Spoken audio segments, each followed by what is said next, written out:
السلام عليكم. النهاردة هنعمل مع بعض شنطة بخيط المكرمية المصري. هحتاج طقم من الجلد. الطقم مكون من قاعدة جلد والشرشوبة اللي بتدي شكل في الشنطة، والدراع هو الدراع كروس، بيطول وبيقصر، والجزء ده اللي انتي بتقفلي بيه الشنطة، توسعي وتضيقي على الشنطة. تمام. بالنسبة للقاعدة، فعلشان انا هنا هشتغل تزايد في اول سطر، فهحتاج ان انا اقسم التزايد بتاعي بحيث ان هو يبقى مظبوط. انا هنا استخدمت علامات بحيث ان انا اوضح لكم الفكرة. انا القاعدة عندي جربت اكتر من طريقة. جربت ان انا اشتغل من غير اي تزايد، اشتغل على الجلد كده، وجربت ان انا اشتغلت تزايد في الجزئين دول، وجربت ان انا اشتغلت تزايد في 3 اجزاء من الجنب. حسيت انه احسن حاجة طلعت معايا كانت الطريقة دي، ان انا اشتغل تزايد في ال3 اركان من هنا. انا بعد الغرز بحيث ان انا المسافات هنا ما بين التزايد والتاني متساوي. يعني انا هنا حددت هنا عند ال4 اركان، وابتديت ان انا اقسم هنا بحيث ان انا مثلا هنا عندي 7 غرز من غير تزايد، وهنا 7 غرز من غير تزايد، وهنا 7 وهنا 7، بحيث ان التزايد عندي يبقى متساوي ومتناسق ما بين الجنبين. تمام. بالنسبة للخيط اللي انا هستخدمه، فانا هستخدم 3 الوان. هستخدم ال3 الوان دول. تقدري تستخدمي 3 الوان غيرهم، وتقدري تستخدمي لون واحد، وتقدري تستخدمي لونين، تقدري تستخدمي 4، تقدري تستخدمي العدد اللي انتي هتحبيه واللي هيناسبك. تمام. بالنسبة لخيط المكرمية، لو انتي اول مرة تسمعي عنه، فده بيكون شكله بتشتريه بالكيلو من عند الراجل. ده بيكون شكله وبيبقى داخل في بعضه، وانتي بتحاولي تبصي على العقدة دي وتوصلي لها وتفكيها، وتبدأي تعلقي الشلة على اي حاجة وتلفيه. بالنسبة للشغل بتاع الشنطة بتاعي، انا هحتاج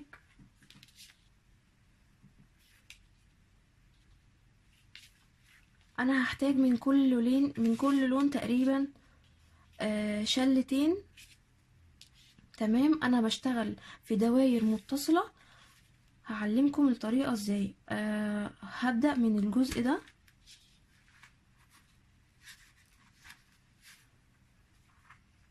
وهشتغل. هو بيبقى اول سطر متعب شوية. انا طلعت الخيط من هنا،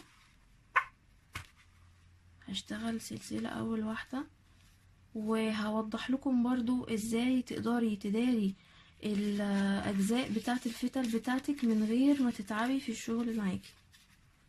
تمام. انا هشتغل حشو. هو اول سطر بيبقى متعب شوية، بحيث ان انتي بتتخانقي كده. هشتغل حشو في كل جزء، في كل فتحة عندي. انا شغالة بإبرة رقم 5.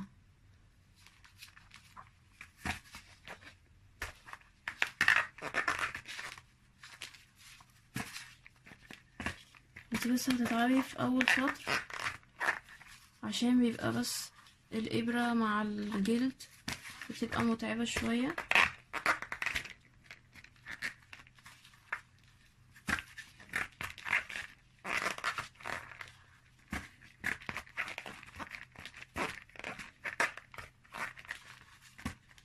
انا هنا وانا شغالة ماسكة الخيط معايا بحيث ان انا اشتغل عليه، بحيث ان انا بعد كده مجرد ما انضف ده مش هحتاج ان انا ادخل بالابرة علشان ااكد ان الفتلة بتاعتي مش هتتفتح.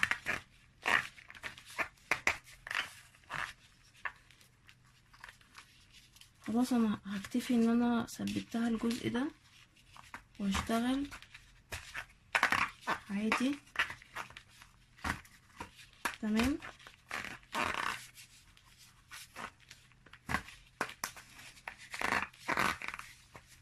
انا هنا وصلت الاول علامة عندي،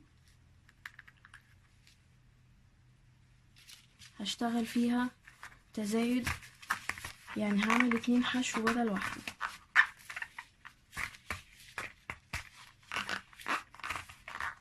تمام.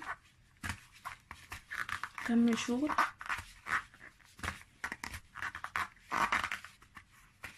زي ما قلت لكم هي متعبة شوية، فانا هخلص بقية الدايرة زي ما انا قلت لكم.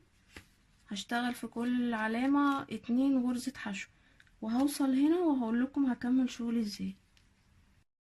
خلصت الدايرة بتاعتي ووصلت للغرزة اللي انا ابتديت فيها.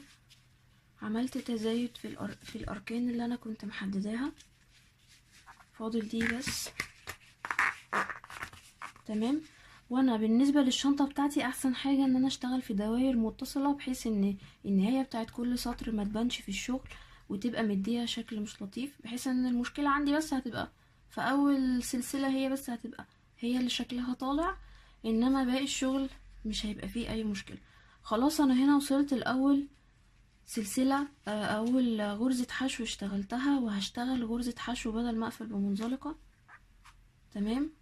هشتغل هنا على طول غرزة حشو، واحاول ان انا اضيق ايدي، وبكده انا قفلت الدايرة بتاعتي. وهشتغل من غير اي تزايد، هشتغل غرزة حشو على طول.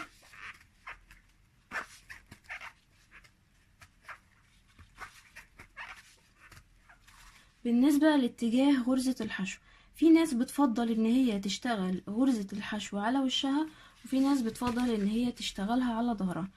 انا بالنسبة لي بشتغلها على وشها، يعني وش الغرزة يبقى ليا ووش الجلد يبقى ليا، هيديني الشكل اللي انا هعمله ده، واللي انتوا هتشوفوه في الصورة اللي انا هحطها مع الفيديو.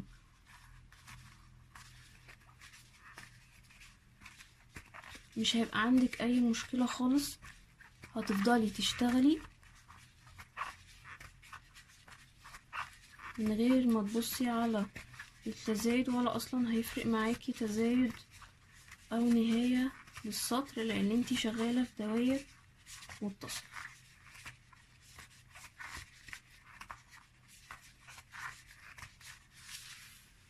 هشتغل لاخر السطر وهرجع لكم. ورجعت لكم وخلصت السطر اللي انا كنت ابتديت فيه. انا عايزه بس اوضح لكم الشغل في دواير متصله اهو. انا هنا دي اول غرزه لو تفتكروا. هشتغل بقى كأنه انا شغاله عادي نفس السطر بتاعي،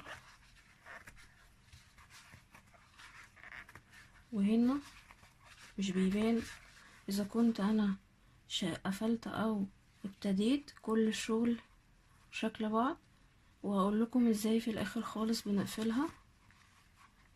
بس هتشتغلي بقى على طول، مش هيبقى فيه اي مشكله معايا.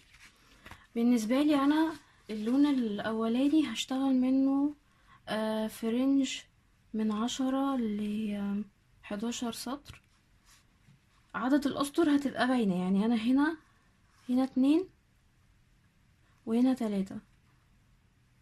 هشتغل 11 وهرجع لكم تاني علشان اقول لكم بنوصل ازاي. قبل ما اقفل الفيديو هقول لكم بس بننضف الغرزة ازاي.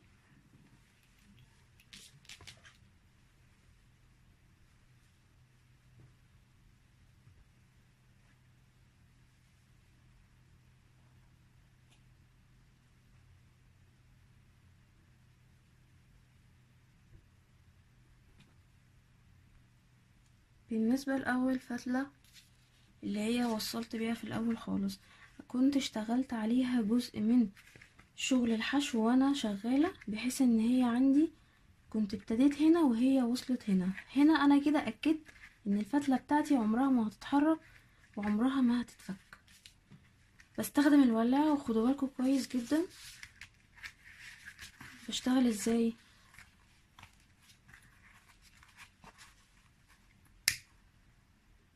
تمام. بتحرقيه بس بعيد عن شغلك. تمام.